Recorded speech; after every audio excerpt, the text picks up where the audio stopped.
KnowItAll, commenting on, of all things, we are at a lighthouse, it's appropriate. I think he's feeling the boat vibes. He wants to get his own boat at this point. Hell yeah. Yeah, every time I see it, it just looks chill as fuck. Like I would just hang out on it all day. Just sit there, you probably get your work done, all type of shit.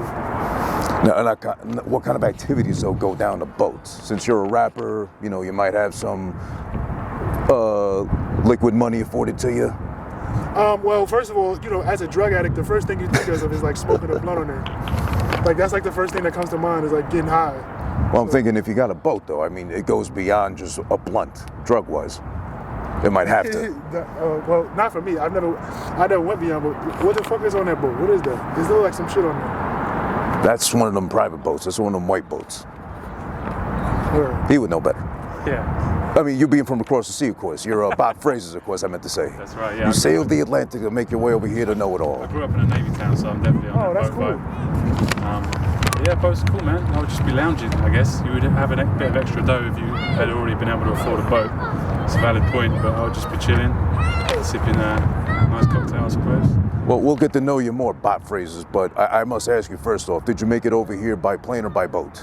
I flew over here originally. I don't think I've ever travelled all the way on a boat.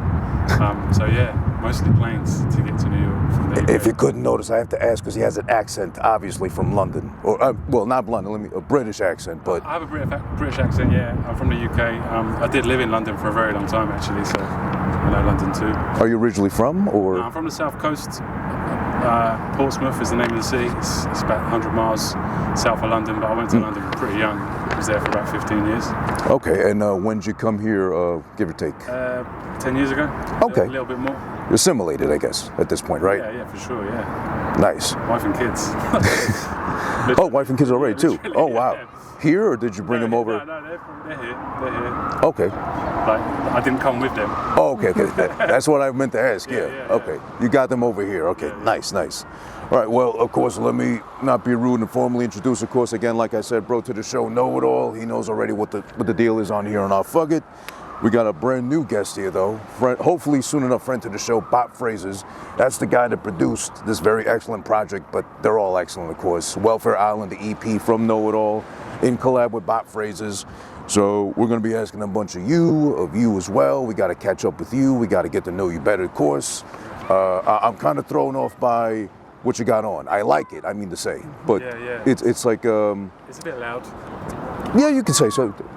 You can say so, it's a bit loud. But I know I remember you said you were of some indigenous descent, right? Native descent. Yeah, my great-grandmother was born on Shinnecock Reservation in Long Island. Okay. This actually, this part of Queens that we're in is actually the very end of Long Island, so yeah. Counts, we never went too far from, you know, word. So then I gotta ask you then, since you're from Queens, I'm from Queens, you're in Queens, we're all in Queens, right? Right now, well, not right now, we're on Roosevelt Island at the lighthouse. Would you consider this more Manhattanish or Queens bound? Okay, well, it's actually owned by Manhattan. It is, okay. But like, the bridge goes directly to Queens, so it's part of Queens.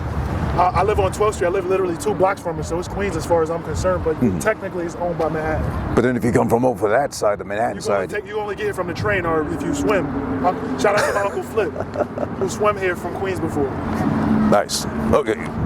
Did he tell you any more beyond that? Swim in the Queen, tell you? Oh, he's done it like a few times. Like, he's done it multiple times, yeah. Another boat in the back, that shit's fire as fuck. Nice. So shout out to Uncle Flip, I guess. Is he still with us? Or? Yes, he sure is. Okay, good. Is he trying that again anytime soon? I would assume not. I don't know though. I mean, who knows? Nice, but we are here to talk about the Welfare Island EP that you just released with Bop Phrases in collaboration. Who the fuck is calling me right now? Don't they know I'm here doing something important on Roosevelt Island of all places?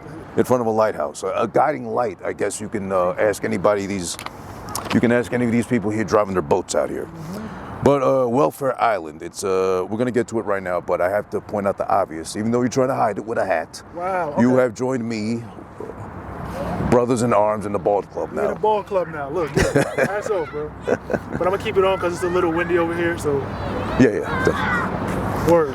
But yeah, as I was surprised to find out, you're still pretty much young, 32. That's still young. I'd still say you'd call that young, right? I guess you could say. Sure. And now you're officially in the ball club. Yeah. Did you feel any sort of way? Because I'll tell you on my account, I did it when the pandemic hit, so like about 34 for me. Okay.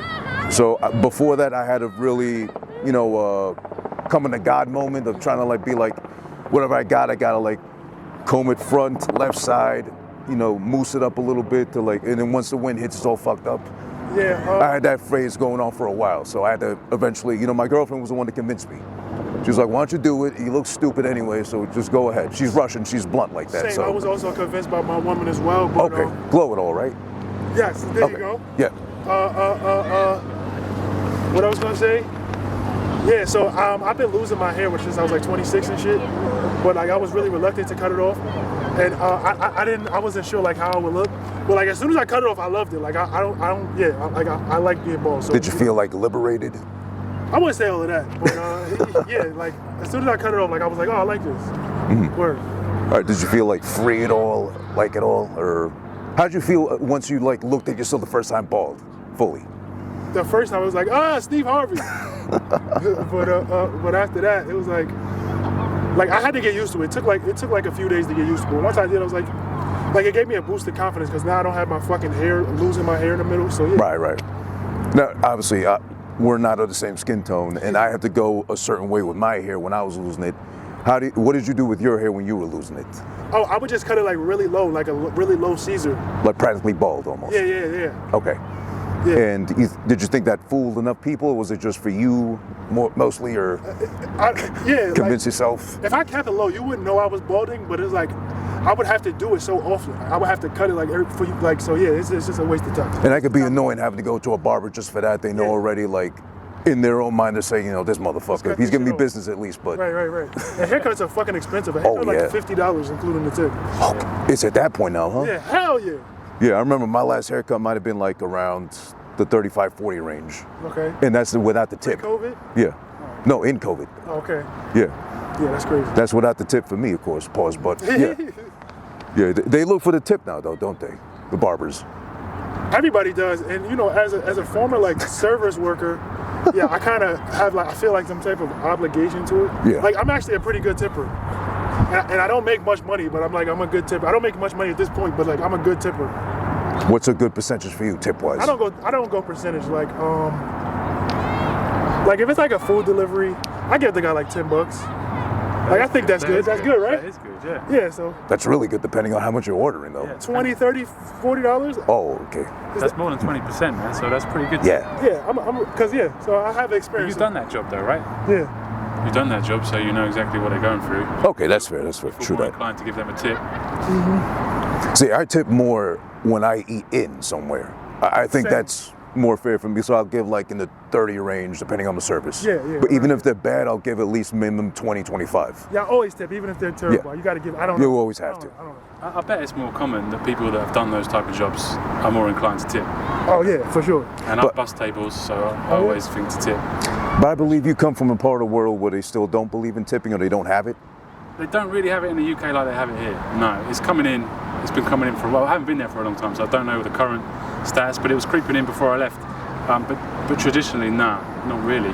Not at like pubs and bars and stuff. Like restaurants, maybe a little bit, but nothing like here. Because I've read that they give you, or at least over there, enough of a salary where you don't need the tip. Yeah, they don't. The minimum wage like battle in the UK and Europe isn't quite what it is here.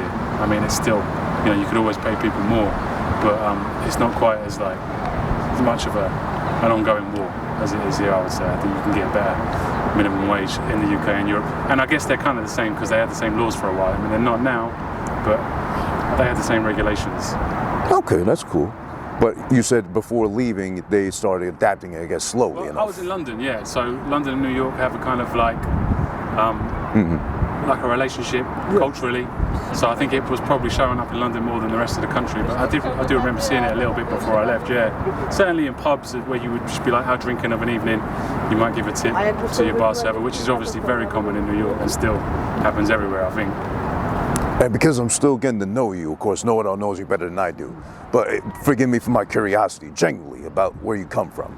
Now, as far as the United Kingdom, is that encompassing England, Scotland, Ireland as well, or is that a whole thing? We're having this conversation recently, actually. Yeah, UK is England, Scotland, and Wales. and a little bit of Ireland. Most of Ireland is just its own republic, but a little bit of Ireland at the top is part of the United Kingdom. I'm from England, right down the bottom, not too far from London's pretty far south. I went to London when I was a teenager to work, stayed there for a while. My dad's from Scotland. It's a small place, man. Like, you know, you could drive from the very bottom all the way up to Scotland like in a day comfortably, not like here where you know you couldn't like drive to Florida in a day, like not even anywhere near. But the UK, you could cover the whole thing in a day easy. Is there a lot along the way to see when you do that trip at all, from bottom to top in England? Yeah, I mean it's pretty picturesque. Like I haven't even seen all of it, but like you go through some like pretty old-fashioned countryside-looking places. That's all still there. Yeah, like most of England is just like the countryside, really, like fields with little roads, and you know you have the cities like, but the cities aren't as far away from each other as they are here. You know, like I'm from a small city, but you could drive to London in an hour. Okay, so I know London is like a hip-hop scene is prolific over there. Yeah. Where you're from, since you said you're not from London and pretty far from it, 100 miles you said, give or take, right? Is there a scene over there? Was it? Not really. I mean, it might be different now because obviously the British rap is a lot bigger now than when I was a kid. Like it's even influencing, like you have people being influenced by British rap here. Yes. Like you couldn't have never thought of that when I was a kid. You had to like look for it. You had to, if you wanted to be into rap, you had to go and find it. You couldn't. It just wasn't just in front of you, and you kind of like chose to participate if you wanted to. You had to seek it out. It probably is different now, yeah, because the British rap is much bigger. I don't know for sure, but yeah, there was always hip hop in London my whole life. Okay, and then what's your first exposure or encounter with hip hop then, being over there? Yeah, that's a good question. Honestly, it's probably seeing it on the TV because when I was really young, it was hardly even on the radio that much. Like maybe, like a lot of radio stations that carried it, you would only really be able to get in London. So like the national radio stations, they would have it like maybe an hour or two in the middle of the night. And so you'd have to like stay up to record it. On some BET shit. Yeah, right. but it wasn't easy to like hear it. So the first exposure would just be, also in the UK, you know, you only have one chart. Like you just have the pop chart. You don't have like different radio stations for different types of music or different charts. You just have one thing and that's whatever is selling the most. So anything that would like... I would have loved that kind of radio here. Yeah. One station has like everything kind of meshing together. But what that meant is that like it would have to be like a breakout hit to hear any rap. So like De La Soul, Tribe Called Quest, like the early stuff, like the 3 Feet High and Rising. That was kind of big pop hit in the UK. Wow. Yeah. So I heard that. That's the first stuff I heard because it was on TV. When I was a little bit older, I got into my own stuff, but it was also a lot more accessible. So by the time I was getting into it, a bit more serious was like, you know, when Wu-Tang was big, Mobb Deep was big, Biggie were big. It was and the cable TV had hit the UK by that time as well, so we had MTV, which we didn't have before then. So yeah, that was probably my first exposure, was just seeing things like De La Soul on TV, unlike the pop shows, you know, the chart shows. Right. So you are kind of giving your age. I don't want to guesstimate. I'm giving that away. I'm old as fuck, yeah. But you know, since you're of an advanced age, no offense, of course, I'm getting there too, so don't worry about it. Do you remember at all, like the first song or video that stuck out to you, like, oh, I like this hip hop thing? Good question. Yeah, again, it would have been De La Soul, I think. That was a good start. Do you remember the song by any chance, or? There was a few that was big. I mean, the song 3 Feet High and Rising was very big, but I Know was another big one. Me, Myself and I. They were all real big in the UK. They were like pop records, and they were on like daytime radio. So that's how I kind of.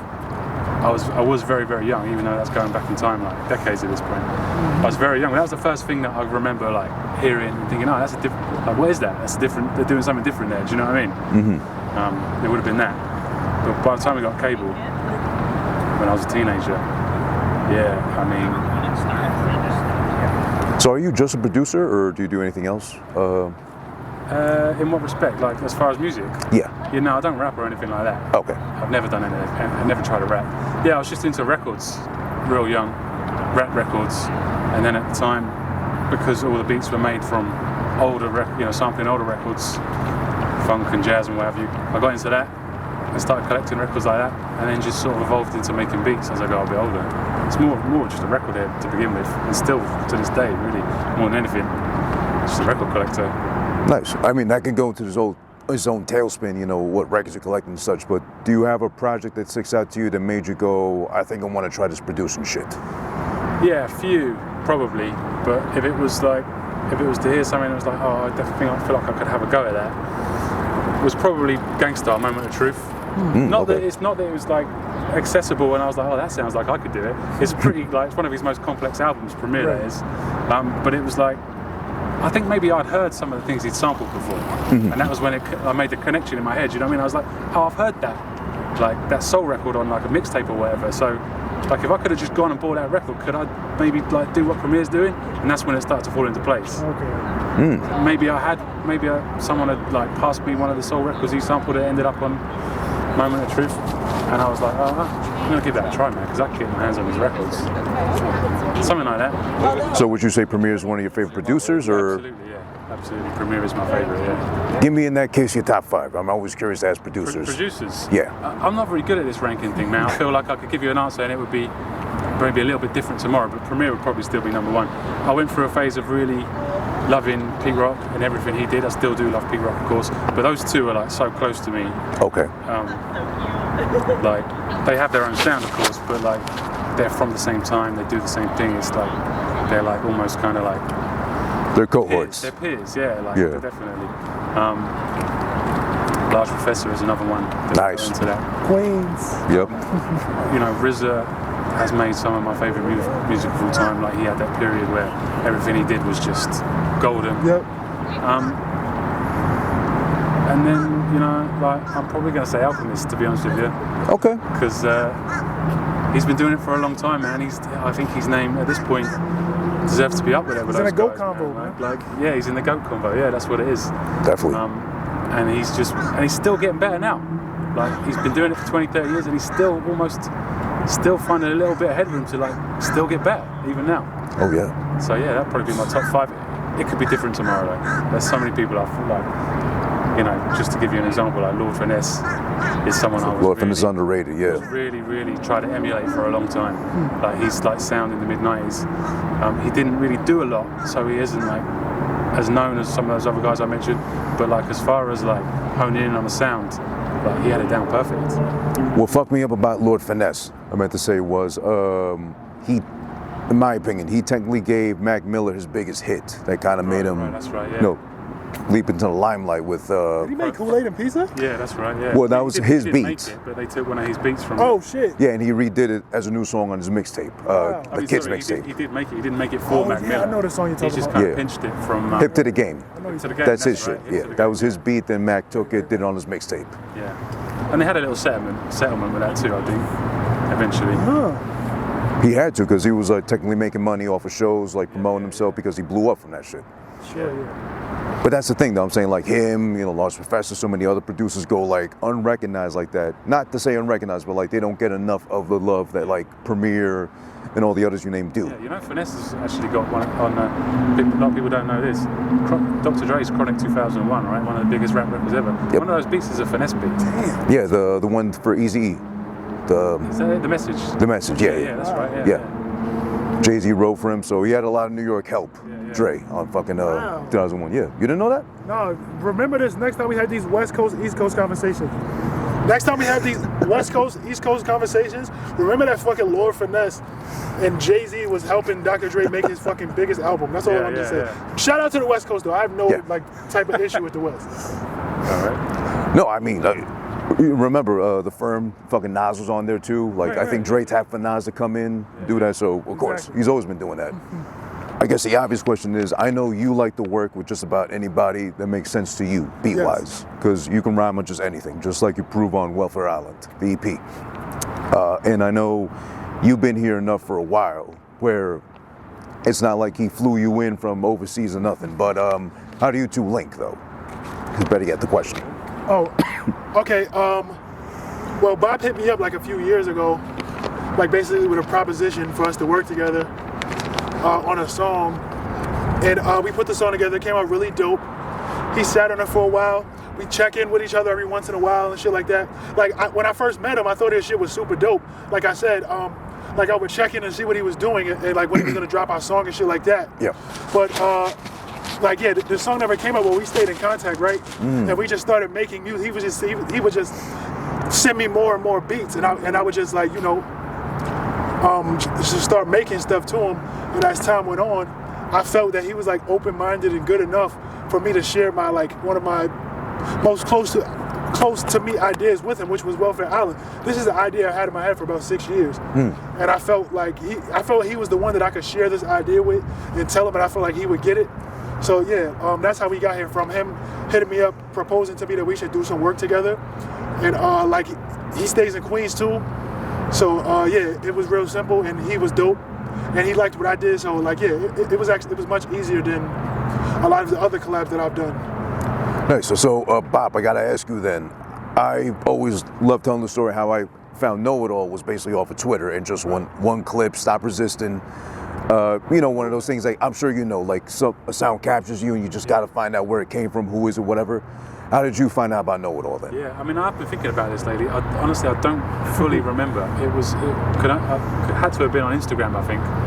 I just came across his music. I'm not sure how it ended up in my feed before I was following him, but I saw it. And yeah, I just thought it was dope. I was looking for people to get tracks off. I was actually trying to put a producer album together. Okay. And I hit a few roadblocks with that, so it never came out. Still have that track, and a couple of other good ones too. They just kind of got shelved for the time being. But like you said, we just stayed in touch after that, and it ended up here. Yeah. Nice. So the one track you worked on that never got put out. I guess that was the first encounter you guys had with one another. But why the wait? I guess. Were you that busy? Were you trying to figure out what you wanted? The track to come out? No, for the project, I mean, to finally come out, Welfare Island. Yeah, I don't know really, man. No real reason. I mean, you've done a lot of stuff since then, right? Because he stays busy, I know that, with different producers. So. Yeah, you know, maybe I may have been busy, but also this type of project, like it takes a little bit of time to put together, because it's like a theme that most people don't know about, and like there was just a lot that went into it, as far as, you know, how every title is named after something, the art, just every little detail. Like we put a lot of time into it. So yeah, we took our time and cooked it. Like we slow roasted. Like we smoked this one, as far as like a cooking process, you know. So yeah. How long did this take to make the project? Damn, I actually don't know the exact time frame.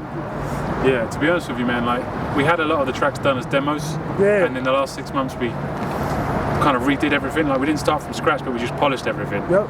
But honestly, some of the earliest demos like might be 3 years old at this point. Oh wow. Yeah, but it didn't really like take form. Like we had the concept for Welfare Island maybe like still a while ago, man, over a year ago. But the album didn't really take form, or started taking form at the end of last summer, I would say. Oh wow, okay. Yeah, so it was a real slow burn to put this together, and then like for the last up to when it was out, end of summer, last summer to when it was out, is when we really kind of like molded it into what it is now. Okay. Interesting, because I know you just said the theme of it. It has a theme to it. It has a feel to it. Yes. It's like, I don't want to say emo or depressing, but you can't help but describe it as such overall. It's a little melancholy, yeah. Yeah, for sure. Melancholy, but it exactly. speaks to the history of this Yes. place. Exactly, and right. how like fucked up it was over the decades, centuries. Do you know what I mean? For sure. Yeah, because I can't label it as like boom bapish or the sound you usually go for. But you got the theme. Now I get it. The whole environment, the vibes, the feel, because we literally are on the island you speak of. Yes. The lighthouse makes sense. Okay, I get it now. And it still has a little bit of that vibe, right? It's still a little bit moody over here for some reason. And we were talking about that before. Yeah, like the history on this island is insane. It's said to be haunted. It's said to be, you know, asylums and smallpox facilities and prisons and all type of shit was the history. And most of these people that are over here right now, they have no idea of the history of this island. Like these hotels in the back, Kohler Hospital, have been forever. They were like smallpox facilities and insane asylums and shit. So like this island has a really creepy history, and that's what we wanted to portray. But I feel like a lot of the darkness in the album also comes from like my experience, like the past few years with my health and stuff. That's like where I wanted. Like I wanted like a platform or a space to get all my darkness off. And I felt Welfare Island is like the perfect subject for me to like be as dark as possible. Like you understand what I'm saying? Yeah. Because I picked up those vibes by the time you got the little red bridge. Yeah. Yep. That's when I was like, okay, he's going for something here specifically. Like I said this the other day, like this album is not for everybody necessarily, like as far as, like it's really for people that are like into history and stuff like that, but also if you like dope rhymes and dope beats, like it's for you too, you feel me? Yeah. So since he had the theme already in mind, I guess vibe-wise for Welfare Island, does that give you a hint of what you want to go for production-wise with it, or did you have to bounce off each other a lot like that, idea-wise? Yeah, a little bit of both of those things. It ended up actually really giving me a lot of direction into what I was making. So like, because we went back so many years with the first demos, like a handful of those tracks were just what I was making and I had sent it. But after we started to hone in on the concept and he really kind of like let me know what we were doing, I started making tracks for him and for this sound. So like half the album, maybe a little bit more, was really just trying to tap in to what, you know, this melancholy, like his story, how he was using this place to tell his story, and also like from a technical perspective, giving him like the space to do his thing, which is, you know, a little sort of like a different vibe also. Okay. You know? So yeah, it ended up having a big influence on what I was doing, like because we got the concept agreed upon early, or at least he told me what it was, and it really kind of channeled what I was doing. Yeah, for sure. Okay, so then while you're working on the thing together, in your sense, like halfway through, do you pick up on the lyrics he's like giving you? Does that make you change direction at all, or do you already have like a set path with the theme enough? Yeah, I think to begin with, I didn't have any direction really. I was just sending him what I thought was my best stuff, and then he had picked like maybe 3 or 4, and then that kind of gave me a bit more like, okay, I can hear like a cohesion in the tracks he's picked, so I'm leaning into that. But then a couple more tracks in, I really had this concept down. I'd seen the pictures, like he was showing me pictures, like sharing pictures with me, one of which is the album cover. And I was like, okay, I know where we're going with this. And then I was starting to, you know, I was listening to the demos over and over again just because I liked them really more than anything. But I was picking up on the vocal content, like the actual lyrical content. And yeah, it pushed me into like a space where the last few tracks really, I think, ended up being the best tracks, and they really kind of like embody what this project was supposed to be about. Real quick, KNOWITALL, I think that kid over there is doing blackface technically, because he's hiding behind the big black man. That's fucking hilarious, bro. Yeah, you crazy. No, off camera you can't see, there's like a whole bunch of like half faces, head sculptures, and the white kid, of course, had to go to the black one to assimilate. Sorry, just you know, we're talking about Welfare Island, of course, might as well, you know. We gotta adapt to live. I'm sure there was some racism involved. I'm sure there was some racism involved in the history. Like they probably weren't letting black people into the facilities or some type of shit like that. But yeah, Welfare Island right now. Shout out to my nigga Who This. Definitely appreciate you. And we're gonna get into the album itself in depth. Of course, I gotta go track by track. It's not a long project, so that also helps a lot. But I mean, we did it as an album. Like I noticed you said EP a few times. It is an album technically. It's short, right? It is short, but it is. The intention was to make an album, yeah. Well, I'm glad you corrected me then, because you would know better. Would you consider it technically an album, or is it still an EP because of lengthwise? Because I know time plays. What's the difference? You know, I mean, it's kind of like philosophical, isn't it? Like, what makes it an EP? What makes it an album? But we set out to make an album, yeah. Even though it is kind of short, the tracks are short. There's still 10 of them. Yeah, still 10. But yeah, it's a short record. If I recall correctly, it's like just under 30 or 25-ish, I think. I think it's at like 23 or 24. Yeah. But like to be honest, like for those 10 tracks, like that's all I had to say, you know. Yeah, I feel like I did enough. And I feel like we fucking, like that album, like we fucking conjured it up. We fucking conjured Welfare Island. Like like I feel like if we could find like people that actually have researched this island and they listen to the album, they'd be like, whoa, like y'all did a fucking amazing job at like conjuring up the energy from this island. Yeah, but at the same time, I don't think you don't have to be a history buff to like vibe off this record. Exactly. I think you should just enjoy it as a current rap fan. Certainly this underground thing that's getting big at the moment, like we still want to be, you know, even if we're on the fringes of that because we made like a kind of like a one of one, an unorthodox record. Like we still want to be connected to that scene. Do you know what I mean? It's just, we kind of did a concept record. I think in between us making this album, like I went to Texas. I went on a tour in 2024. Like I think like in between us making this, like I traveled around the country twice. So yeah. Oh wow. But like from my perspective, it came out perfect. Like the time we took, everything was just right. Like I have no complaints as far as the album. You better not. It's out now. You're looking at the man who helped you make it. Come on. Yeah, as far as I'm concerned, like, the only thing I would say is enough people haven't heard it yet, but we got something for that, though. Yeah, I mean, I would say, like, thinking back, we had, like, maybe a couple of tracks even before you started SDH. Like, I remember coming to the first SDH, and we had a couple of tracks already, like, demos. For me, it was just an interesting thing to go back to, and then there was a time when Noel said, right now, this is it, we need to finish it, this is what I want my next thing to be, and then we put it, from that point on, it was kind of a lot, the pace quickened, but we put a lot more work in and just did it until it was done, basically. Nice, nice. All right, so we're gonna get into the album, like I mentioned. Well, album, EP, or whatever you want to call it, basically. But length don't matter. I'm sure I've been told that before. I don't know about you. You crazy, but I don't know. And I don't want to speak for you. You're from across the seas. Maybe like size really doesn't matter over there. Does size matter over there at all? Differently. Like, you know how like we have like feet, centimeters. We have Oh, a metric right. system, so it's a little bit different. I don't really know, man. No one ever mentioned it to me. I never had complaints. All right, so that's good then. You never had no bad feedback. Better than no feedback. I do want to point out two things before we get into the album itself. So I do have a request / suggestion for you, KnowItAll specifically. So on Spotify, they got the profile pic of like the artist once you go to the page and check out their shit. I'm begging you, please, as a friend, please change that picture. Which one is it? Wait, which picture is it?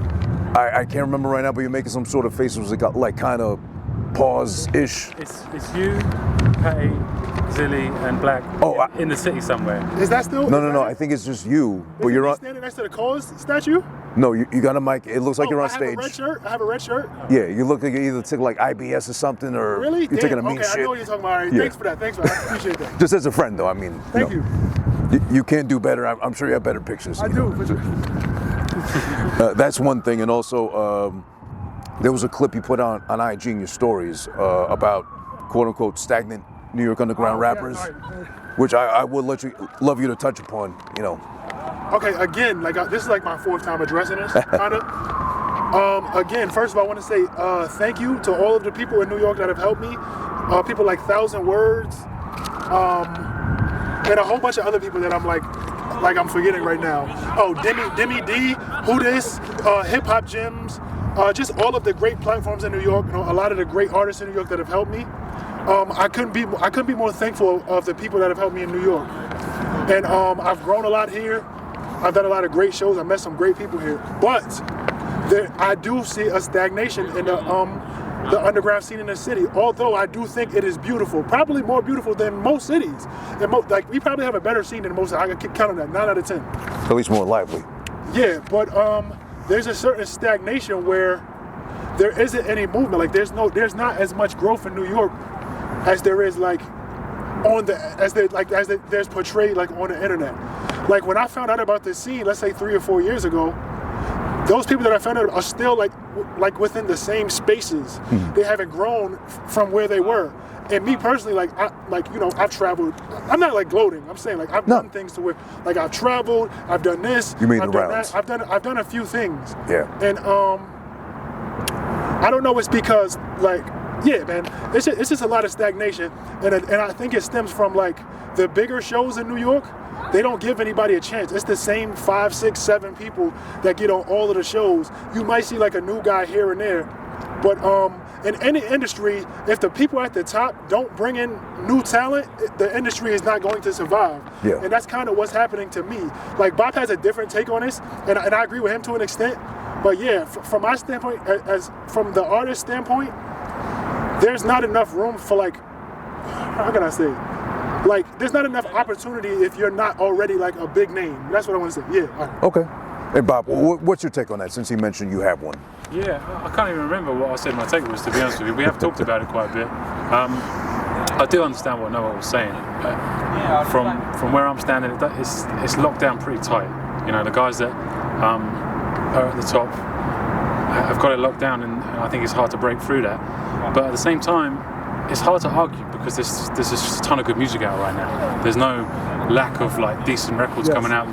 You'd be hard pushed to keep up with all the dope rap that's coming out from the underground right now. It's Even tough. if you just were listening to stuff that came out of New York, let alone countrywide. So it's a little bit of both. Like it's pretty locked up. It's hard to break through, but there's still like tons and tons of good music coming out at the same time. So it's a bit harder to grow big, I think, right now than perhaps it was a few years ago. But that makes sense because there's more people doing it. Right. Yeah, yeah. Oh, well, yeah, so many people doing it. So I guess quick question for you before we touch on the project. I'm just assuming because I'm curious. You as a producer here, not originally from here, obviously, has that ever been like an obstacle of sorts for you to try to work with anybody? Do they not take you serious once they hear the accent or hear your work or where you came from? Yeah, I don't know. I don't know about that, to be honest with you. I've never picked up on anything. I've never picked up on anything where I was excluded for being British. But I think it's hard. I think it's hard, full stop, for producers to get. You know, the rappers have all the power at the moment. Right, and producers don't really get a lot of shine in this scene. There's a few breakout stars, and rightly so, because those people are always very, very good at what they do. But producers generally don't have a lot of clout, especially if you don't really have a lot of projects under your belt. It's all the whole thing is relationship building, networking. I see small guys. When I say small, I mean like artists that are still growing their fan base, and they're putting in work. They're putting out records all the time, and they're growing slowly, but they're growing. So like, you know, slow money's better than no money, right?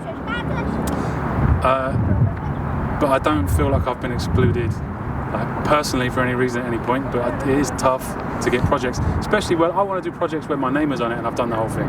Yeah. Like getting placements with like such and such rapper, even they're big, it doesn't interest me that much. Like I would do it if someone contacted me and said like, oh, I like this beat, I want to use it, go ahead, but it's not something I really pursue. So to find these type of projects where you're a collaborator from my position is harder, and that's kind of really what I want to do. Okay, I feel that. All right. Well, music is universal, as they say, so, you know, the color shouldn't matter. Right. At least the one pressing the buttons on the board and all that. Shouldn't matter at all. Okay, well, I gotta say two things. First of all, BLM, British Lives Matter. Stop British hate.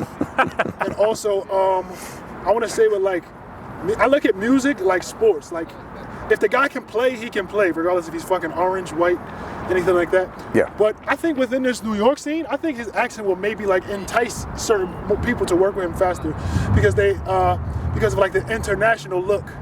You understand what I'm saying? So I think that would actually entice somebody to work with him faster. I don't know. Well, worked on his lady apparently, of course. He ended up with kids, right? As an end result. Yeah. Did the accent help at all with that, or? Yeah, maybe. I mean, she wasn't trying to get beats off me, so maybe it did. I don't know. Just beating that up, yeah, we know. These guys are crazy, man. The first track that stands out to me, line-wise, was, quote, "Free my wolves, I can only see on screen like Nintendogs," which I love as a gamer. I know you know the reference, you know what you're talking about when you do that. I'm still waiting on your Pokemon track, by the way, that you said a while ago, years ago.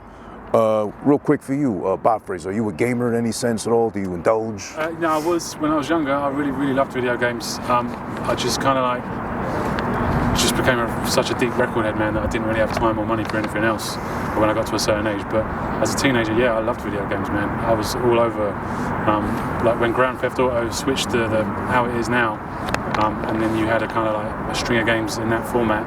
I loved it, absolutely loved it. Okay, are you asking about the line, the Nintendogs line? Yeah. Yo, you're like the first person that caught that.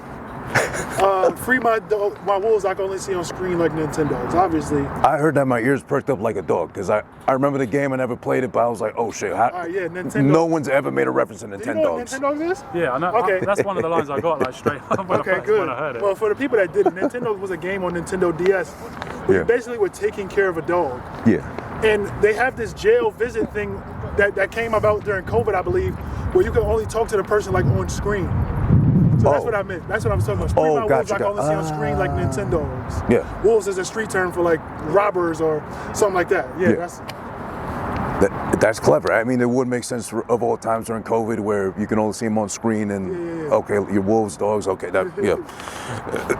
How do you work with this guy at all and hear the shit he says and not get like, oh wow, I gotta stop him and take that in? Or like, no, I mean, I do constantly. I was only in the studio a couple of times, so I didn't really I wasn't hearing it for the first time while I was laying it down, but when he was sending me the demos, I was just listening to the tracks back to back for like 10, 20, half an hour sometimes, just catching the lines, yeah, for sure. Plenty of that. Do you have any, before I go into any more, of course, off more tracks, do you have any at all that stand out to you, lines or songs at all, like whoa? Yeah, honestly, a bunch. I'm not really one of these guys that remembers all of the lyrics to a track and can like recall them. I have dyslexia, so I'm not really, my brain isn't wired that way. But yeah, there's a bunch. Like I love the line at the end of Pray for Queens where, you know, when I get that million, I have a feeling when I get that million, I'm going to feel like I'm not making enough. It just resonates. Like, I think that kind of like, it's so true, isn't it? Like, by the time you get there, the thing you set out to do, you kind of, the next goal is inside. Yeah, that's such a good point. And the reason why I said that is because, like from my position as an artist, like starting from zero, not really having any relationships in New York, like I've built so much. From zero to now, like I've built up so much. I'm still not where I want to be, but like I've met so many people and done so many things. People would call accomplishments. And when you have accomplishments that aren't like your ultimate goal, you celebrate it for like 10 minutes and then you're like, whatever. Which is a bad habit, but it's human nature. Definitely. All right, so a bright spot as far as like cleverness is concerned, we go on to Dope, the next track. What stood out to me on that one was, quote, "In my stomach, I feel them hunger pains as I fell asleep to Carl Thomas' Summer Rain," which I know you know the record because obviously you touched on it. Right. And I'm more surprised that, you know, Carl Thomas had his time. I Wish was his big track that broke him out as an artist, but Summer Rain was a follow-up, which came out in the Summer Rain appropriate, but that's crazy because no one ever talks about that one really like that, besides like it sounded really nice, but whoever really cared about Carl Thomas after like I Wish really? Okay, well, you're not black, so you would understand. Like we listen to Carl Thomas. Carl Thomas is an R&B singer, and he used to great be, like, voice. Don't get me wrong, but like he's in my playlist. Like all his songs are on my playlist. Okay. But what I was gonna say. I'm sorry to Carl Thomas. I didn't mean that. Carl Thomas. I should know better. Fun fact about Carl Thomas, like he used to be like a huge weed plug. He's talked about this too. But yeah, Carl Thomas, one of the great black singers of my childhood. He was with Diddy and them, so there's no telling what was going on there. But shout out to Carl Thomas and Summer Rain. Yeah, word. Is he still doing his thing at all or active? Do you know of? No, I don't think he does still sing, but I did see him on social media. Like he's like a truther. He's like a woke. He's like or something from what I seen. Yeah. Diddy did that to him. East River, the next track. Here we are. And here we are. Oddly enough, appropriate enough. Quote, "I drunk some of the dirty water. I'm immortal," which I'm not a fan of only because I love how you like flipped and said it your own way, but I hate the urban myth of you drink this fucking water out here, tap water so safe. Static Shock. Yeah. Yeah. I've never drunk the water, but it's like a saying that like I grew up I basically drunk it. Like you understand, like I've been on this waterfront my entire life. I may or may not have eaten a fish out of here. Like I don't remember clearly. Like but I know I had family that used to fish in here. So yeah, like I grew up on this waterfront, smelling it, and is that family still alive that used to eat the fish from here? That's or? a fucking hilarious question. I don't remember. Or did they grow an extra limb or anything? Like I came fishing here with my stepdad before. My Uncle Flip, who they're still alive. Like I'm sure my Uncle Flip is looking at me. Also, shout out to my Uncle Flip. He swim from Queens to Roosevelt Island before, so like he's the man. Well, how alive is alive though? Because you know you could be alive and not so healthy though. Nah, he's fine. He's good. He's good. Okay. All right. I'm just double checking. Old now. All right, good. So he'll die of natural causes when his time comes. Yes. Hopefully. Okay, good. Gotcha. Appreciate that. All right, good.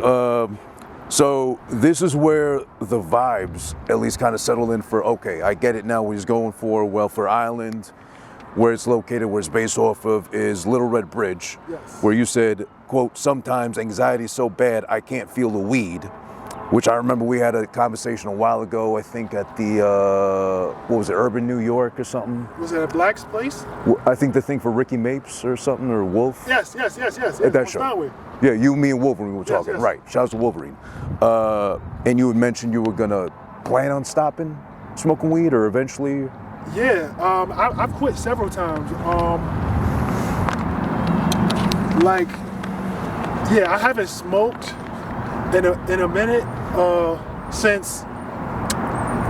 Like first, it's been weeks. Like I remember I went to go get some weed with him like a minute ago. Okay. And I was going to ask if you indulge at all too, Bop Phrases. Which? Well, he didn't come with me, but he see me. I told him I was going to get some. But whatever.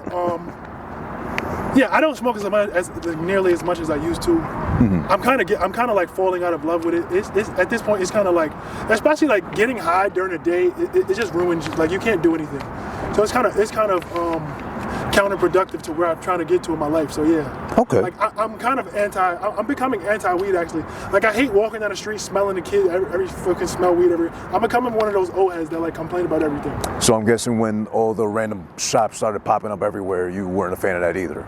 Or was it more annoying to you? No, it wasn't actually, because they were everywhere, and it's like, why the fuck do we need a weed store in every corner? How much fucking weed could you fucking possibly need?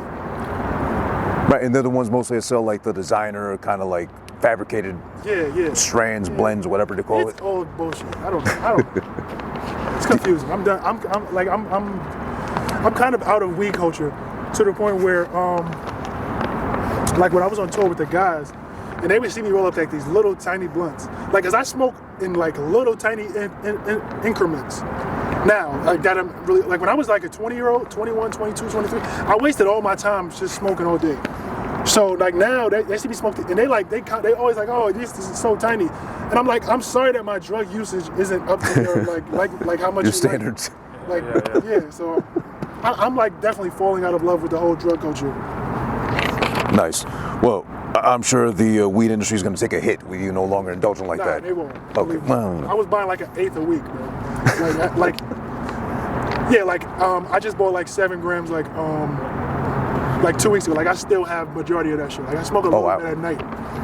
Yeah, I don't smoke much anymore. Okay, so all right, and I guess the obvious question is, he put you on the spot already. You do indulge in the devil's lettuce. Nah, I never said that. But have you had any difficulties at all, like getting on, starting, or do you just like, whenever it feels like to do so? Well, as far as just having a smoke? Yeah. Yeah, I mean, I just have a smoke every now and again, usually in the evening. I was smoking more, but I have a baby at the moment. He's a year old, so when he came along, it cut back a lot. So I'm taking care of him during the day as well. And also, I can't really smoke blunts in the apartment, smoke out the whole. Even if the baby's in the other room, it's just, you can't do it. So I cut way back, but yeah, I still have a little bit now and again. I'll go for a walk around the block in the evening when the baby's in bed and the wife's settled down. Yeah.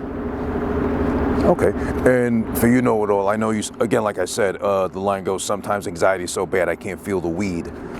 Did the weed ever help you at all with anxiety or kind of mellow you out at all? Never. Weed, for me, is like a love-hate thing. I enjoyed it when I was young, and I felt like it kind of helped my ADHD when I was like first got into it. I got into it pretty young. Like I didn't smoke till after I graduated high school. Like I was like 19, 20 when I started smoking. I had like a really crazy run with it from like 20 to 25, and realized that I wasted all of my 20s just being high. No, it never helped my anxiety. And what it did, like during COVID, I would be so high all the time that it made me like really antisocial and like really awkward sometimes. And yeah, like that was when I really started cutting back, and I noticed how it was affecting my brain. So yeah, like I'm not like Snoop Dogg or anything. Like I'm not gonna advocate for weed. Like I'm never gonna be that guy. Like yeah, like I'm kind of anti. Like I tell kids all the time, like if you don't smoke, don't start. Like it's only gonna be a hindrance to whatever you're trying to do. Like there's no point. If you don't do it, don't do it. All right, well, cutting back, and for the community too. You're gonna have to help me with this next one because I'm gonna butcher it, or I'm gonna say it in a way that's really pause-worthy. The next track is Almshouse on Mahanacock. Minnehannick, okay. Which is what the natives call this. Oh, okay, that's the native name for the island. An almshouse is like a house for like poor people, like a charity house. Gotcha, okay. And you said on that quote, wisdom like I spent time with Muhammad. Yes. Do you need me to break that down? Yeah, please. That's why I'm asking. Of course. Muhammad, the prophet, one of the many prophets of God. I'm saying that I got wisdom like I've spent time with one of the prophets of God. Simple enough, right? You feel that way over time now since you're in your 30s? You still accumulating wisdom? It's an exaggeration, obviously. But yeah, I mean, it's wisdom like I spent time when I vomit a diamond, become a don in the almshouse. My knight's armor is rough. Do you think consuming less of the weed has helped that too at all, or what? Wisdom-wise, like overall? I think I retain information better. Okay. Now that I don't smoke as much. Yes. So just to play off of that, I know you mentioned earlier you are dyslexic, and which has always been fascinating to me in the sense of, there's actors, so many directors, and anybody in the creative field that has dyslexia that made it work, basically. As far as production, did that affect you at all? Does your brain work in a different way at all when it comes to making something? Yeah, I think it probably did early on, but it's so far back now, I don't really have much of a sense. It took me a long time to figure out how to make beats. Like, it didn't come easy. I'm not a natural. It's just something I was stuck with. And for a long time, I couldn't even really do it. I was doing it, but like, it was very confusing for me. Like, I see a lot of guys put beats on YouTube now, and they've only been doing it a couple of years, and they sound amazing. And I'm like, I did not have that experience. So yeah, I think it probably did have an effect on me when I was learning, but it's long in the past now. Being dyslexic is something I barely even think about in my life today. Like, I was aware of it at school,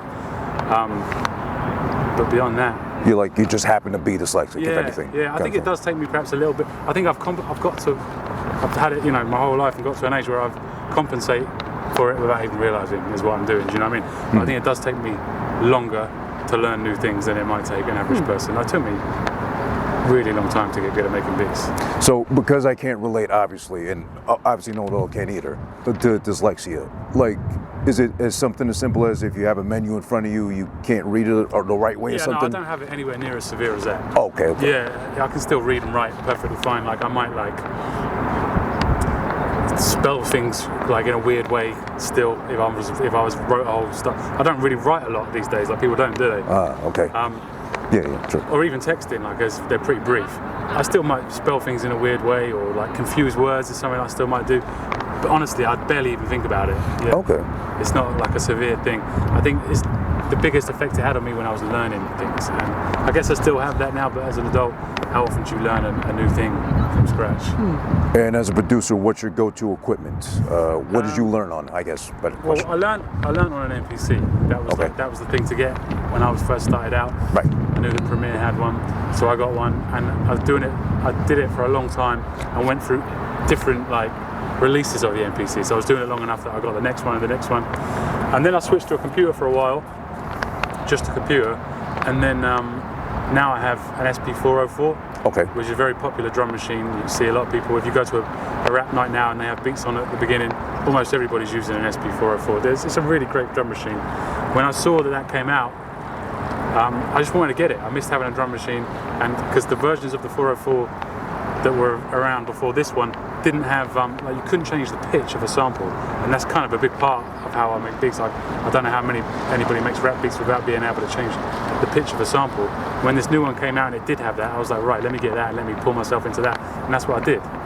Okay, and did the dyslexia at all affect how you learned those machines at all? It probably did. I've constantly, I have a little file on my desktop that I've saved of shortcuts for the 404 because I can never remember them. Even though I'm constantly using it, I'm like, shit, how do I do that? And I have to check my little thing and remember how the combination of buttons to do whatever it is I want to do. That's probably the dyslexia, yeah. Well, I think those machines are pretty complicated too, so I think just about for anybody. Yeah, remember everything. That little one actually is super complicated considering how popular it is. Because of the real estate, it's small. You have to press 3 buttons to do a certain thing you want to do, right? Because it's so small. That machine is actually very complicated. All right, cool. Now we're going on to the next one. Next track is called Is It Real / Blight of a City, which you said, quote, "You ninjas deserve Emmys. Make me unload the semi." And I think, is that the same one you said, my heart's like a Hemi? Yes. Okay, yeah, I like that part too. You niggas deserve Emmys. Make me empty the semi. Then I said, good with a stick like Simi. Did you guess that? Yes. What's that from? Coming to America. Okay. Simi. Remember in the beginning they were doing the sticks with the fighting? In the beginning? Yeah, okay. Yeah, that's where that comes from. Oh, okay, God. I didn't get that part. Nobody. I liked it. And then I went, need the car blue and yellow like Simeon. You know what Simeon? You guys probably. Seminole, right. Simeon is the high school that Derrick Rose went to. Oh, yeah, that's too deep for me. Most people aren't going to catch that. Yeah. That's for the deep basketball guys. No, but I always love when, obviously I can't say the word, but you say something about the ninjas out there rapping, your contemporaries. Yeah. But how much you're better than them and how much you can just, play with the words and make it all, sound nice again. Man, these dudes, a lot of these dudes don't put no effort into their rhymes. It's You can say the word. Go ahead, please. I can't. Oh no, I wasn't trying to. Okay. Just making sure. Crazy. A lot of these dudes don't put enough effort into actually being good MCs. The more the effort is going into like their outfit or this or that, we got to put more effort into being good MCs. Like this is the home of that. So like that's what I want to see. I want to see more competition, like real like spitters. Like man, we need more elite spitters. There's a lot of good spitters. We need more elite ones though. This is just my opinion though. This is my opinion.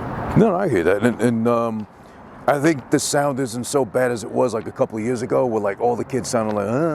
That's still a thing. I think it's two. But it's not so much now. I think that kind of died. You know, it's still interesting. Like drill music and all that shit is kind of dying. Yeah. But what's gonna be the next terrible mainstream thing that everybody loves? Yeah, that's the question. Because the music industry and hip hop is kind of in limbo because there's not really a thing. Like they had drill music. Right now it's kind of like girl music. It's kind of like the nasty girl thing. rap. Yeah. That's kind of and that's never been before. Like you had Little Kim and Foxy Brown in the past. They were never like the main people though. Like now, Megan Thee Stallion and all these people are they're like the ones right now. Mm-hmm. So shout out to them, I guess. Yeah. Well, you know, as long as the female looks a certain way, she looks good. I don't mind hearing that shit. But you know, I'm not a fan of Sexy Red. I've said that before. But you know, or Glorilla. You know, she did get the implants that helped, I guess, to kind of like balance out the bars with what she's, you know. Shout out to those young ladies. No, shout out to them, of course. You know, respectfully, of course, but you know, I can't speak for you guys. I'm just not still a fan of. Oh, listening wise? Yeah. Oh no. Yeah, I don't listen to much of that. I'm forced to hear it when I'm on social media. But yeah, I'm not too much of a fan. Like Sexy Red has a song that I like bop my head to, but I wouldn't consider myself a fan of any of them, to be honest. Yeah. Respectfully. Are you into the sound at all, Bops? Or? Yeah, I don't know anything about it at all, man. I don't even know half the names you guys just said.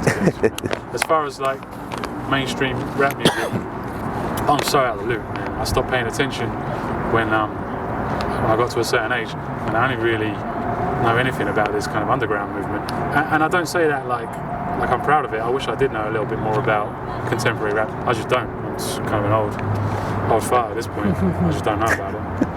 You know, I've been a fan of recently now.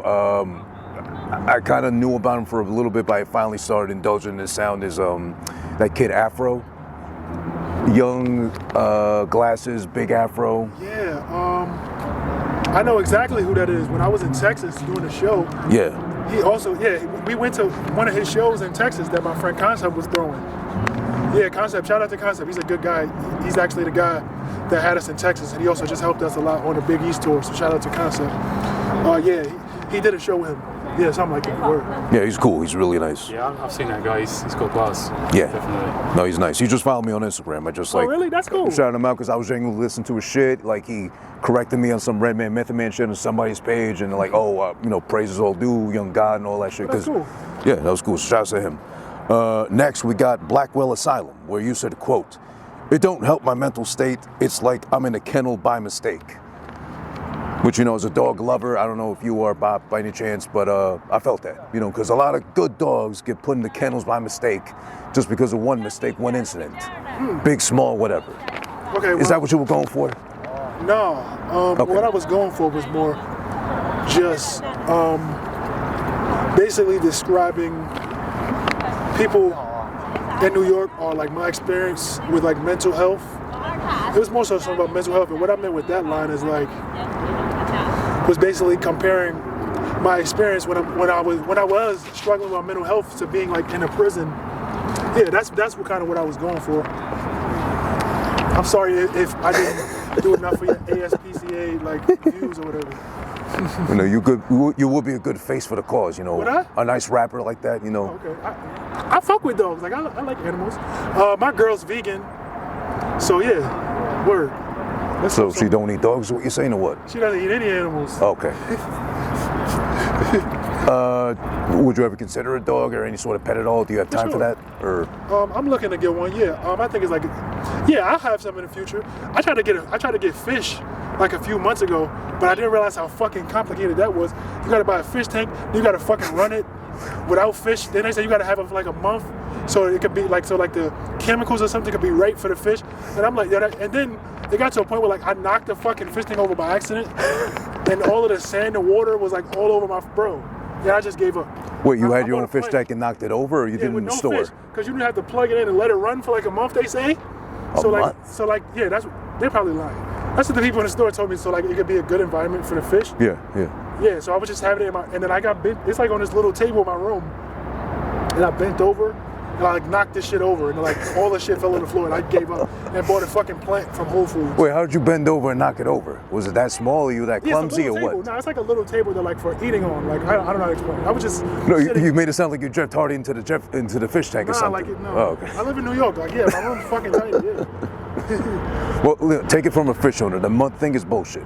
How long does it take? I definitely not a month. Can I just buy them and then buy the tank on the same day, just put them in there? Well, if it matters at all to all the beta fish owners, I have a beta fish. Beta fish? Is that the fighting fish thing? The Siamese fighting fish. Is there only one? Yeah, they can't stand in. They can't even stand females in the tank. They'll fight them, they'll bite them. Yeah. Besides fucking them, of course, they'll eventually fight them and bite them and whatever. That's crazy. Yeah, I heard that. But no, we got the tank, we put it together like maybe 2 days, I think, of just like put the water in there, let the filter run, then you just drop like the conditioner in there and then just put the fish in there. So how many days was that? Like 2 days at most. See, but I'm a sick bastard because I want to get the fighting fish and drop like 4 goldfish just to see what happens. Like what's the worst that can happen? Well, brutality. He's gonna kill him, right? Yeah, of course. That's cool. Yeah. It's part of nature. No, they really can't have no, you know who's hard to maintain, or what's hard to maintain is a snail, actually. Really? Bro, yo, I just seen snails the other day for the first time in years. I was walking to a story park, what day was this? Like Thursday or Wednesday, and it was raining a lot, so obviously. And I seen like 4 or 5 snails. I was like, yo, I haven't seen snails since like I used to be at my dad's house. Are they hard to maintain? Why?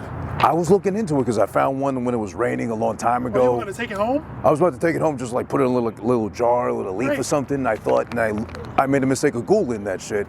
And so I know it has to be this kind of leaf. They got to have a moist environment. They got to have sand or gravel to like they like and shit. Like, get the fuck out of here. Man. That's cool. Yeah. I just put it on the windowsill. It's just like, Did it die? No, I just put it on the windowsill. Just like, go wherever you got to go. Oh. I'm not doing this. It's too much. The fish is hard enough, believe me or not, but. Well, there's a lot of little intricacies with a fish, but it's not hard at all. Okay. If you ever do get the beta, let me know. Nah, absolutely not. If you ever get a beta or decide on it, please don't put them in goldfish to kill them. But if you ever do, let me know. I can give you tips. All right, cool. I got you on that. So next we go into solitary, which you said won't have me on no obituary. Obituary. Do you see how I throw flurries like fury? Woohoo! Yeah, that's hard. Yeah. Yeah, that was just a play on words. You see me on the obituary. You see how I throw. Obviously, Tyson Fury. Yeah. But you're familiar with Tyson Fury, obviously. Yeah. Your side of the ocean. I love that you just reminded me of that wordplay. I'm really fucking good. Oh yeah. At playing with words, and I'm also like a huge boxing fan. Like I remember. Huge boxing fan. So. Yeah. So how do you feel about boxing overall now? Is it boring? Like a lot of people overall, saying. You mean like today? Yeah, there's no feel to it. Like no obvious big names like Tyson or any of them back when. Well, there's big names, but no one like filling seats. I mean to say like that, right? I mean, you got Tank, and you got the Asian guy Inoue. Like you got good fighters, but the problem with boxing today is like the great fighters don't fight each other. Yeah. Like they don't fight each other enough. And heavyweights is like. When the sport is at its best, the best boxers are heavyweights. That's when the sport's at its best. Right. And it hasn't been that way in like a really long time. So that's why the sport isn't as out there as much. But yeah, it's still a cool sport. There's a lot of talented guys. But this is big because like the heavyweights aren't as popular. Now, I think I see where you're going with that. Forgive me, I'm not that big a boxing fan like that. But is the heavyweight division more entertaining because they're heavier, slower, they'll hit harder? More knockouts. Right, and more knockouts. The fight takes so long. The average boxing fan just wants to see brutality. Right. Okay, that makes sense. The average boxing fan, yeah. As opposed to now, it's like the light featherweight divisions. They're like going at it for like rounds and rounds. It never ends and shit. I mean, Tank he knocks a lot of people out, so that's why he's like the biggest fighter right now. He's the biggest draw right now. He knocks a lot of people out. Okay, well I got to check out Tank then. Shout out to Tank. You don't know Tank, man? Yeah, you got it definitely. I'm so out of boxing. It's been so long too. So, yeah. All right, that's cool. And we got then next, of course, one of my favorites, Pray for Queens. We always have to pray for Queens. It's going to shit. I mean, Brooklyn's been, contaminated with gentrification for the longest time now. Williamsburg, I'm sure you've seen already. I'm not saying you're guilty. We were talking about this before we got here. But you got to pray for Queens because gentrification, because, contamination. You can remember, like, what was it, a year or two ago, the wildfire shit, like, Yo, I fucking 2 days forgot straight. about You remember, right? Yeah. All you would smell is like ember for like that 2 shit days was straight. crazy. It was crazy. It was one of the craziest things I've ever seen. And no explanation, no follow-up. The only thing that followed after was like I think some sort of chemical tank blew up in Ohio that did the same thing over there, like some days after. No, wasn't it a fire in Canada? It came from Canada, came to us, but then like some days after that drifted over to Ohio, and they had started a some fire? big ass explosion over there. Wow. I don't know related to that, but like close Ohio's enough a to shit it. state. We were just talking about that. Okay. My fault. So pray for Queens, of course. You said on that one, I try to keep the patience of stone carvers and speak to the spirit of my father. Yeah, that's another good line. You keep the patience of stone carvers. Obviously, to be a stone carver, you have to have a lot of patience, obviously. Speak to the spirit of my father, which I feel like I do every day. Like I talk to my father in some way, who died like about 10 years ago. So rest in peace to him. But yeah, Rest in peace. I do feel like in some ways like we do have several conversations. And yeah, patience. Yeah, that fucking boat is beautiful with the wood in front. I've never seen that one. That is a big boat. Yeah. So yeah, speaking to my patience is one of the things that I wish I had more of. So yeah. That's what I'll say. Patience is something I wish I had more of. Do you think your anxiety plays into you not having so much patience as you wish you had? Yeah, I think, I was diagnosed with ADHD when I was young, so that definitely plays into it. And it's not like ADHD is a myth. I definitely for sure feel like I'm hyper, especially as a child. I was way hyper, yeah, so for sure. But it's also like a gift, because this is why I always got ideas, you feel me? Yeah, definitely. Since you were diagnosed with that from when you were younger, did your mom like adapt or learn to raise you because of that, or did it become tricky for her at all? Were you hard on your mother, basically? Yes, I would probably, out of all my mother's 4 children, I was the biggest headache, I'm sure, yes. Mm-hmm. You're the youngest, I forget? I'm the middle child, I'm the second oldest. Second oldest, okay. So do you think she had to worry about after you, like the other ones would be like the same way at all, or just as bad? No. Different, completely different era, completely different experience. No, it's a little bit different.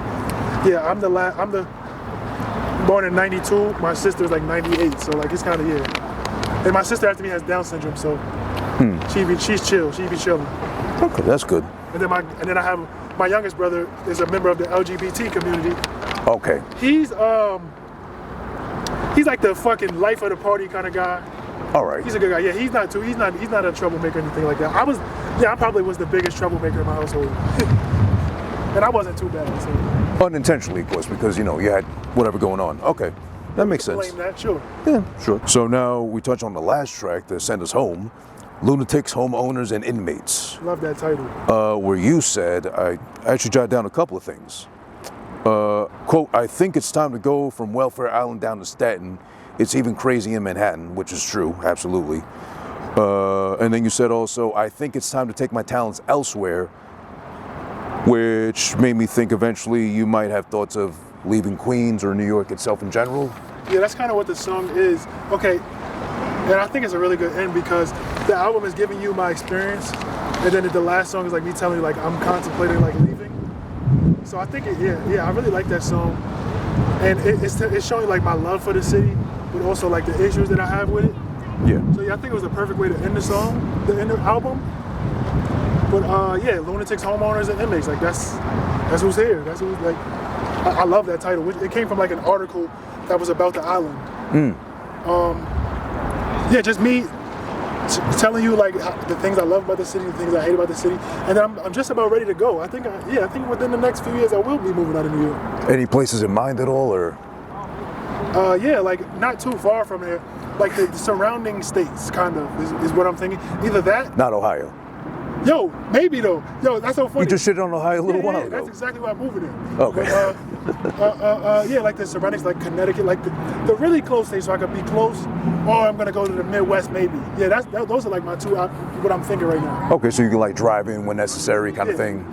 Exactly. Okay. And Bop, you've been here, you said, for 10 years. Your whole time in New York or any place else, or?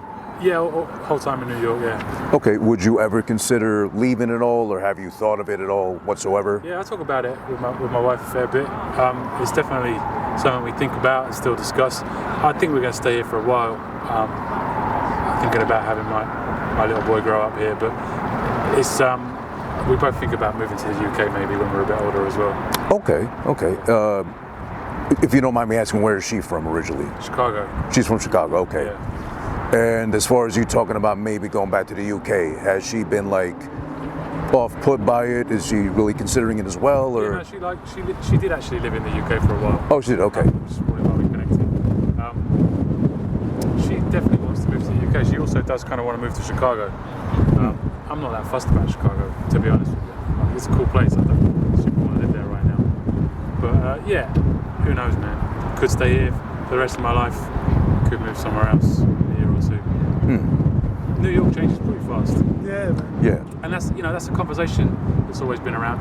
I think a lot of people forget. Yeah. that New York City has always changed really, really fast. Like forever. Like it's always been that way. Like it never really stays the same one thing for very long. Yeah. And I mean, I guess we can ask you, since we're natives and you only been here for so long, has the change been dramatic at all for you for the time you've been here, or like? So when I first moved here, and I was, like an Englishman in New York, I was moving to the places that had a bit of a buzz around them, that had gone through or going through gentrification. So when I was living in those places, I saw massive changes. Like everybody else has seen it, but it was very I was very cognizant of it. Where I've lived in this little sleepy corner of Queens, I haven't really changed that much since I've been there. Like it's kind of untouched by time. It's just starting to change now a little bit, as a matter of fact.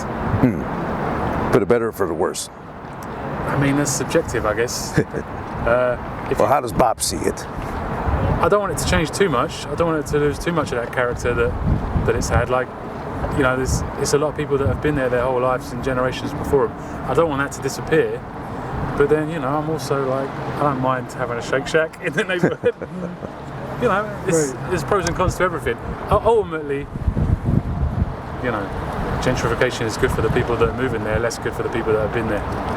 Yeah. It kind of sums it up, right? Force them out, yeah, I guess. It happens. You ever see a point in time where you think maybe like the Bronx might have like little inklings of it happening gentrification-wise? You think it'll ever get taken over? Well, I think these big developers are coming for everything. Yeah. Every square inch. Including the decrepit ass Midwest, like I just spoke about, like Detroit and Ohio. They're gonna come for all of that shit. Chicago, like where everybody's afraid to go to, like in the hood. They're coming for all of that shit. Yeah. Basically. But just to answer that question, yes, I do think eventually, and it might take a while, but yeah, even the Bronx is going to get gentrified eventually. Every square inch in New York City, and then all those places he just mentioned too. Yeah, I hear that. And on that note, of course, Welfare Island, the EP, the project, the album, whatever you want to label it as, just get it right. It's Welfare Island, brought to you by KnowItAll, produced entirely by Bop Phrases. Very great collaborative effort you two put together. Thank you for the time today, of course, making it out here with me to the Lighthouse here on Roosevelt Island. Please let them know your socials, what you got coming up besides Welfare Island, anything coming up at all. At KnowItAll NYC, everywhere. Just look me up at KnowItAll NYC. We got Welfare Island. We got a deluxe edition of Welfare Island. Nice. With 3 new songs that's going to be on it. Vinyls and things like that will be pressed up. I got an album with Happy on the way. I got a project featuring Ernie Mac and Q No Rap Name. It's a little EP, like a 3-track EP. Nice. I got a bunch of little 3-4-track EPs, but all the albums I'm doing is gonna be like, I'm not gonna say like Welfare Island, but it's gonna be like a theme thing. Every time I do an album, it's gonna be like go time, like playoff time. Nice. But nice. yeah, I got a little couple EPs.